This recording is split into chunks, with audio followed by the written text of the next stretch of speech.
आप गृहस्थ हो, आप पाप से घबराते हो, पुण्य से नहीं। आप तो पुण्य चाहते हो, पुण्य के फल को भी चाहते हो, वैभव चाहते हो, धन दौलत परिवार सुख साता सब चाहते हो।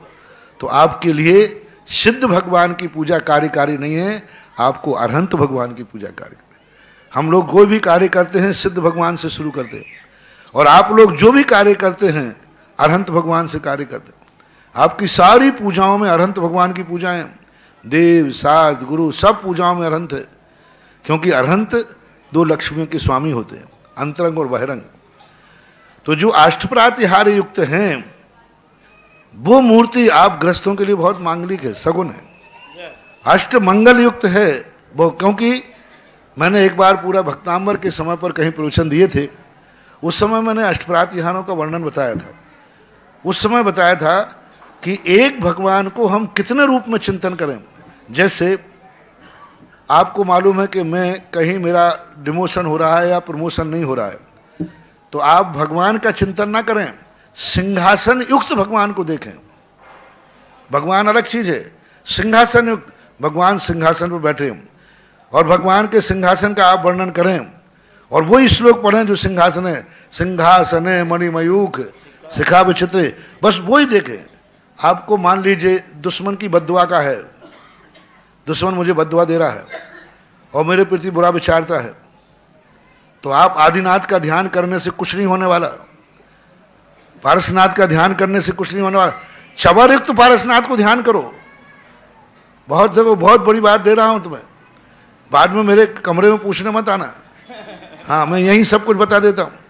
आपको मालूम है कि दुश्मन मेरे बहुत बुरा विचार रहा है और कहीं मेरा नेगेटिव ऊर्जा आ रही, कोई मुझे कर रहा है, आप भगवान को याद नहीं करें, चवरयुक्त भगवान को याद करें। भगवान के 64 चवर डर रहे हैं और तुम स्वयं जाके ढोल दीजिए, गारंटी मेरी है 24 घंटे तक सारा 3 लोग भी बद्दुआ देगा तो तुम्हारा बाल बांका नहीं होगा।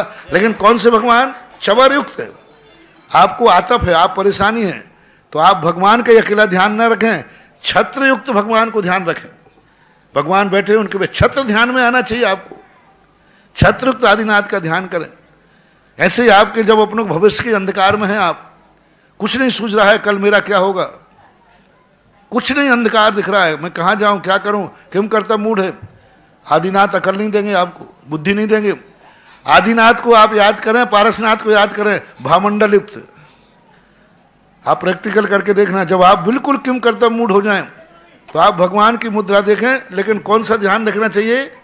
भामंडल आना चाहिए ध्यान में, यानी आदिनाथ के साथ अपारसनाथ के साथ में आपको पीछे भामंडल आना चाहिए। अब भामंडल युक्त आप भगवान की मूर्ति का ध्यान करोगे, 5 मिनट में आपको देखना रास्ता दिखने लग जाएगा कि यहां से चले जाओ, ये रास्ता ठीक गया है, किम करता मूड हो जाओगे। इतनी ताकत है इन भामंडल में। निखालस अकेले भगवान का दर्शन करना सम्यक दर्शन का कारण है, कर्मों की निर्जरा का कारण है, मोक्ष का कारण है, सब मिल जाएगा।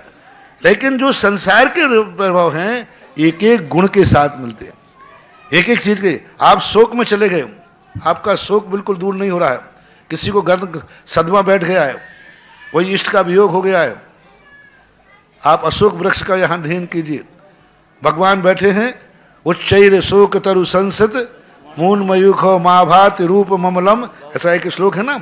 बस आप भगवान को कुछ नहीं, आपको तो भगवान दिखना चाहिए और अशोक वृक्ष दिखना चाहिए, बस उसका ध्यान करिए 5 मिनट। उसके बाद उसके रिजल्ट देखिए, आप रोते हुए चेहरे पर खिलखिलाहट आ जाएगी, अशोक वृक्ष शोक गायब हो जाएगा।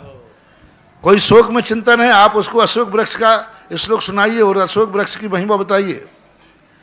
तो जो 8 प्रातिहार हैं, एक एक प्रातिहार्य की इतनी ज्यादा एनर्जी है, आप लोगों के लिए बहुत फायदेमंद है। निखालस भगवान आपको फायदेमंद नहीं है। अष्ट प्रातिहार्य युक्त कहे, ये अष्ट प्रातिहारों का ऐसे सब एक में। आपको मालूम है हमारे दुश्मन बहुत हैं, बहुत दुश्मन है, और तुम्हें मालूम है कि ये मेरा नाश करेंगे। आपको कोई ज्यादा ध्यान करने की जरूरत नहीं है। आप पुष्प वृष्टि नाम का प्रातिहार का ध्यान कीजिए, पुष्प वृष्टि भगवान के ऊपर हो रही है। मंदार सुंदर नमेरु सुपारी जात संतान कादि आदि कुसुमोत्कर, बस वो ध्यान करिए, भगवान बैठे हैं, पुष्प वृष्टि हो रही है।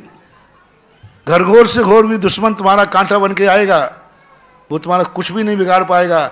धोखे से पैर पड़ भी जाएगा तो कांटा भी फूल बन जाएगा, क्योंकि तुमने पुष्प वृष्टि नाम का देखा है। ऐसे ही सभी में लगा लो। और भी कौन रह गया? है 8 मंगल। हाँ, 8 मंगल का भी यही है। 8 मंगल द्रव्य भगवान के साथ समोषण में चलते हैं। जब विहार होता है, जब चलते हैं तो 8 मंगल लेकर के देवता चलते हैं। दर्पण तुम्हारा अलग चीज है, लेकिन एक भगवान के साथ मिला हुआ दर्पण बहुत बड़ा मांगलिक होता है। वेदी प्रतिष्ठा होती, पंचकर्णक होते हैं, तब वहाँ दर्पण रखा जाता है। पूरे मंगलों में दर्पण रखा जाता है। वहाँ पर झाड़ी पंखे सब चीज़ों का गृहस्थों के लिए बहुत। भगवान को तो इससे कोई मतलब है नहीं, भगवान को तो इससे कोई लाभ है नहीं, उनका तो मंगल ही मंगल है। लेकिन ऐसी मंगल युक्त दशा का यदि आप प्रयोग करते हैं, इसलिए आपको जिस संबंधी मैंने बताया, आप वैसे मंदिर में ज़्यादातर लोग चवर और छत्र क्यों भेंट करते हैं मंदिर में? क्योंकि हर व्यक्ति दुखी है, आतप निवारक है। पूज्यवर मांगनंदी महाराज ने छत्र का दूसरा नाम आतप निवारक लिखा। पहले मैं समझता नहीं था कि आज प्रातःहारों में लोग सब लोग छत्री क्यों चढ़ाते हैं चित्रों पर। जब पूज्यवर मांगनंदी महाराज को पढ़ा तब मैंने कहा अरे छत्र का नाम ही है आतप निवारक, इसलिए लोग अपने ताप दुख मिटाने के लिए आप छत्र चढ़ाइए, चवर ढूंढिए। तो ये सब चीज़ों के लिए बहुत बड़ी बात, विस्तार से तुम्हें कभी और बताऊंगा। अभी प्रश्न आया तो संक्षेप में अपने मंदिरों में अच्छे बड़े बड़े अष्टप्रात्यारे, बड़े बड़े मंगल द्रव्य रखना चाहिए। ऐसे स्टील के लाके मत रख दिया करो, बेते से लाके रख देते, वे चूहे उठाते रहते फिर वो। स्टील के नहीं, या तो अष्टमंगल द्रव्य और अष्टप्रात्यारे स्वर्णमयी हो और या फिर पाषाण पर हो, लेकिन ये स्टील के रखना तो बल्कि बहुत अशुभ है। स्टीलों के कभी अष्टमंगल द्रव्य आदि नहीं रखना चाहिए।